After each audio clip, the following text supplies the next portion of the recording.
Some stories stay with you forever, whether you want them to or not. They settle deep in your bones, shaping who you are in ways you don't always realize. I'm a grown man now, got a wife, 2 kids, and a successful career as an architect. Life's been good to me. I've seen my share of challenges, sure, but I've always kept moving forward. Still, there's one story I've never told. Not to my boys, not to my closest friends, not even to my wife. And I tell her everything. But this memory is different. It's a part of me, woven into my very foundation. A core memory that changed me in ways I couldn't understand at the time. I've spent years trying to bury it. Told myself it was just my imagination or a dream. Convinced myself over and over that it couldn't have really happened. But deep down, I know it did. It was the summer I turned 14, about 30 years ago. My parents were in the middle of a cross-country move. Dad got a promotion, one of those once-in-a-lifetime opportunities, and they were selling our house in Virginia while searching for a new one out in California. They thought it would be easier for me to stay with Aunt Melanie while they handled everything. I didn't mind. Aunt Melanie was my dad's older sister, and she was the cool aunt. She had run a successful interior design firm for years before selling it off and retiring young. She'd traveled all over the country, but she fell in love with a small southern coastal town during her travels and decided to settle there. Her house was gorgeous, one of those old craftsman-style homes with wraparound porches, big bay windows, and ancient oaks in the yard. The town itself was charming in a quiet, sleepy way, with cobblestone streets, mom-and-pop shops, and a salty breeze that rolled in off the ocean. It felt like the kind of place where nothing bad ever happened. But I was wrong.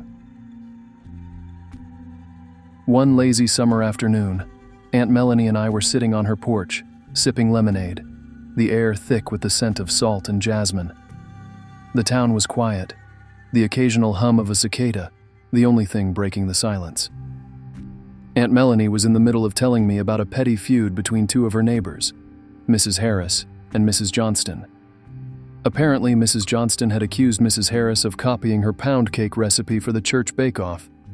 They hadn't spoken to each other since. She's convinced Mrs. Harris sneaked into her kitchen to see what brand of butter she uses, Aunt Melanie said with a laugh, shaking her head. I told them both they need a hobby. I snickered, shaking my glass to hear the ice clink against the sides. Aunt Melanie always had a way of making the smallest town drama sound like a soap opera. But then she stopped mid-sentence. Her smile faded, and her eyes narrowed as she gazed down the street. There he is, she muttered, her voice taking on a serious tone I hadn't heard before. I followed her gaze to see an old man standing in his yard a few houses down. His head was tilted back slightly, as though he were studying the treetops. He looked like he was carved out of the landscape itself. Worn work boots covered in dust, blue overalls over a faded blue shirt, and a baseball cap so bleached by the sun that I couldn't make out what logo had once been on it.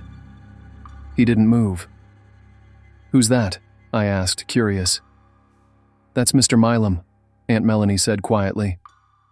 She leaned forward, lowering her voice like she was sharing a secret. You better stay away from him, Blake. There's something not right about that man. I frowned, watching him. He looked like any other old-timer in town, weathered by time and hard work, someone who probably spent more hours outdoors than inside. What's wrong with him? Aunt Melanie sighed, her fingers tapping the armrest of her chair. Nobody knows much about him. He's lived here longer than just about anyone, but he keeps to himself. Doesn't talk to folks. Always walking around, mumbling to himself, talking to the trees, people say. And he never ever leaves his house after dark. Talking to the trees? I asked, raising an eyebrow. Seriously? She nodded. And if kids wander onto his property, he chases them off. Yells at them like they've committed a capital offense. He's harsh. Even old Mr. Hastings avoids him, and that man's been sheriff, mayor, and everything else in this town. I looked back at Mr. Milam. He was still standing there, staring into the trees like he could see something the rest of us couldn't. Do you think he's dangerous? Aunt Melanie's lips pressed into a thin line. I think he's best left alone." She turned to me, her expression serious. "Blake, promise me you won't go near him. And if he ever talks to you, ignore him. Walk away." I nodded, more out of respect for Aunt Melanie than because I believed her. Mr. Milam didn't look dangerous. He looked sad, lonely. But something about the way Aunt Melanie's voice lowered, the way she seemed uneasy just talking about him, made the hair on the back of my neck stand on end. I should have listened to her. I really should have listened. A few days after that lazy afternoon on the porch, things took a turn for the worse. I was inside Aunt Melanie's house, flipping through one of her design magazines out of boredom, when I heard a commotion outside. It wasn't just the usual sound of kids playing or the distant hum of lawnmowers. It was yelling. Angry yelling. I stood up and peered out the front window. Down the street, there was Mr. Milam, standing in his front yard with a shotgun pointed straight up at the trees. His face was red with anger, sweat dripping from the brim of his faded baseball cap. And there was Aunt Melanie, standing a few feet away from him, her hands raised in a calming gesture. Without thinking, I rushed outside, my heart pounding in my chest. By the time I got to the scene, a few neighbors had gathered on the sidewalk, whispering nervously among themselves. But no one dared get too close to Mr. Milam. "What's going on?" I asked breathlessly as I jogged up to Aunt Melanie's side. She shot me a warning look but didn't answer right away. Mr. Milam was muttering under his breath, pacing back and forth like a caged animal. He kept glancing up at the trees with wild, fearful eyes. "They're going to make them angry," he barked suddenly, loud enough for everyone to hear. I glanced up and saw two kids clinging to the branches of one of the massive oaks in Mr. Milam's yard. They looked terrified, their knuckles white as they gripped the bark. "They're going to take it out on me," Mr. Milam continued, his voice cracking with desperation. "They'll make everything worse.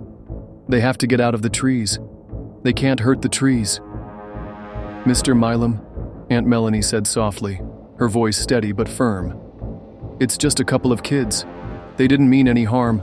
Let's put the gun down, okay? We'll get them out of there." "They don't understand," he yelled, jabbing the shotgun toward the sky. "They think it's just a tree. But it's not just a tree. They live in the trees." My stomach twisted at his words. I took a step closer before Aunt Melanie could stop me. "Who lives in the trees, Mr. Milam?" I asked cautiously. He whipped his head around to look at me, his eyes narrowing as if he were deciding whether or not to answer. For a long moment, he said nothing. Then, in a voice barely above a whisper, he said, "The ones who watch." His words sent a chill down my spine, but before I could ask what he meant, Aunt Melanie grabbed my arm and pulled me back. "Blake, stay out of it," she hissed. Mr. Milam's grip on the shotgun faltered for a moment. His shoulders sagged, and he let out a shaky breath. "Come on," Aunt Melanie said gently. "Put the gun down. The kids will come down, and everything will be fine." After a tense pause, Mr. Milam finally lowered the shotgun. His hands trembled as he set it down on the ground. The two kids scrambled down the tree as fast as they could, their feet barely touching the ground before they bolted down the street. The neighbors started to disperse, but the uneasy tension lingered in the air. A few minutes later, the police arrived. Two officers approached Mr. Milam cautiously, speaking in low, measured tones. "Mr. Milam, you know you can't be pointing guns at kids," one of them said. Mr. Milam didn't respond. He just stared up at the trees, his lips moving in a silent prayer. After a while, the officers left, and Mr. Milam retreated into his house without another word. The shotgun remained on the front porch, forgotten. As Aunt Melanie and I walked back to her house, the tension between us was thick. "You shouldn't have come down there," she said sharply, breaking the silence. "I wanted to help," I protested.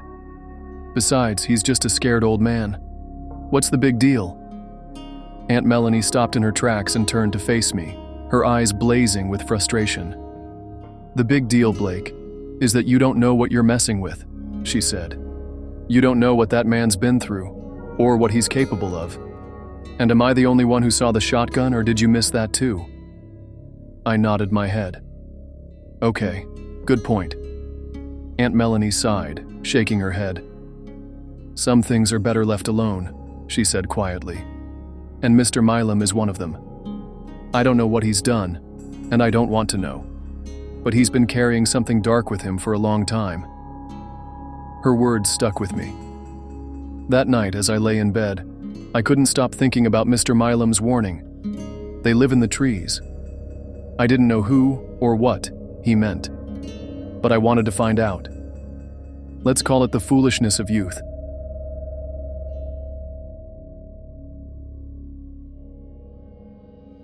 A few nights later, after dinner, I asked Aunt Melanie if I could walk to the local theater to see a movie. She was at the sink, washing the last of the dinner plates, and turned to look at me with a soft smile. A movie, huh? What's playing? Some horror flick, I said, shrugging. Aunt Melanie dried her hands on a towel, then reached into her purse to pull out some cash. She handed me a 20. Here, this should cover the ticket and some snacks. But don't stay out too late. I won't, I promised. She gave me a playful, skeptical look. Be safe, Blakey.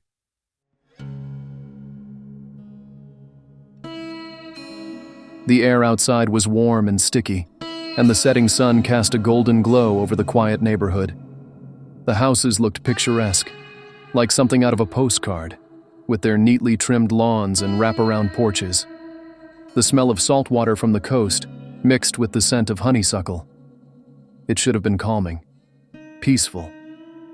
But as I walked down the street, my nerves tightened. I knew I was about to pass Mr. Milam's house. The shadows stretched longer now, creeping across the cracked sidewalk as daylight faded. His house stood at the end of the street, quiet and still, its windows dark. I stopped in front of the house, my heart beating faster. Aunt Melanie had warned me to stay away. I knew I should keep walking, but curiosity gnawed at me. What Mr. Milam had said about them living in the trees wouldn't leave my mind. It played on a loop, over and over. They live in the trees. They watch me. They wait. I glanced around, making sure no one was watching, then stepped onto the sidewalk leading up to his porch. The air seemed heavier here, thicker. I hesitated at the bottom of the steps, my fingers brushing against the railing. The wood was rough and splintered, and the smell of mildew lingered in the air. One more moment of hesitation. Then I climbed the steps and knocked on the door. The sound echoed hollowly, and for a moment, there was only silence. Then I heard footsteps inside. Slow, deliberate. A shadow moved behind the frosted glass of the front door. And then, 2 eyes appeared in the side window. They were dark, intense, and locked right onto me. The door burst open. Mr. Milam stood there, his shotgun lowered at his side. He looked thinner than I remembered, his face pale and drawn, the lines around his mouth deeper. He scanned the street behind me, then glanced to both sides as if checking for someone, or something, lurking nearby. "What do you want?" he barked, his voice rough and gravelly. I swallowed hard. I just wanted to check on you." His gaze softened for a brief moment, but then he shook his head, glancing at the sky. The last streaks of daylight were disappearing, the horizon painted in dark purples and blues. "The sun's almost down," he muttered. "You better come inside." I hesitated, every instinct screaming at me to turn around and walk away. But against my better judgment, I stepped inside. The air in Mr. Milam's house was stale and heavy, like the place hadn't been aired out in years. The faint scent of dust, old wood, and something sour lingered in the air. He shut the door quickly behind me and began locking it, one lock after another, 7 in total. Each time a lock clicked into place, my unease deepened. Taped to the door beside each lock was a scrap of paper, each one bearing a Bible verse scrawled in thick black ink. My eyes darted to the first. For the wages of sin is death. I swallowed hard and read another. The wicked shall be cut off from the earth. The last one stopped me cold. Deliver me, O Lord, from evil men. The ink looked fresh, as if the words had been rewritten over and over. He turned to me and we just stared at each other for a second. Then I broke the tense silence. "What did you mean the other day?" I asked, my voice shaky. "When you said they live in the trees?" Mr. Milam stared at me for a long time, as if weighing whether to tell me the truth or not. Finally, he sighed and sank into a worn armchair, his shotgun resting across his lap. "Listen, son," he began, his voice low and trembling. "I've done some evil things in my life. Evil things to people who didn't deserve it, just because they didn't look like me." He paused, his eyes distant. "I let the devil use the hatred in my heart as a tool to do unspeakable things to innocent people. One family in particular. I perpetrated unspeakable things to them. I destroyed them, burned their lives down, took everything from them." This confession sent a chill through my body. Then a few people found out what I did. These people wielded a great power, real power, and they cursed me, he continued, for punishment for what I did. He leaned forward, his eyes locking onto mine. "There are dark entities that live in the trees around this house. They watch me. They wait for me to step outside into the dark of the night so they can drag my soul to hell." "Why don't you cut the trees down?" I asked softly. "I can't," he said. "As much as I wish I could cut down every last damn tree around here, I dare not. If I dare disturb or harm their trees, they'll punish me even more. At night, they knock on my doors, scratch at my windows, stomp on my roof. They try to trick me into letting them in, but I don't open the doors, not until the morning light." I swallowed hard, my hands trembling. "And if you let them in?" Mr. Milam's eyes darkened. "It would be the same as me going outside. They'll take me," he whispered, "and drag my soul to hell." Just then, a loud, deliberate bang echoed through the house. Someone, or something, was pounding on the front door. Mr. Milam shot to his feet, raising his shotgun. "It's too late, son," he said, his voice trembling. "You can't go out there now either." "But I have to," I said, my voice shaking. "If I don't come home, my aunt will call the police." "You stayed too long," he snapped, his voice rising. "Now you're in just as much danger." Another knock came, harder this time, followed by a low scraping sound at the side of the house. Mr. Milam grabbed his shotgun and pointed it at the door. I saw my chance. While his attention was focused on the front, I bolted toward the back door. I reached the back door, my hands fumbling with the locks. There were 7, just like the front door, each with a Bible verse next to it. I unlocked them all as fast as I could and yanked the door open. "Don't open it!" he shouted, but it was too late.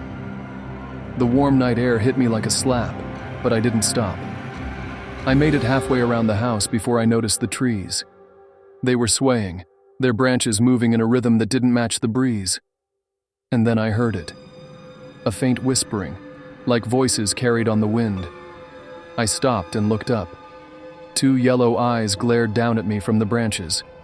The eyes belonged to a face that looked human, yet didn't.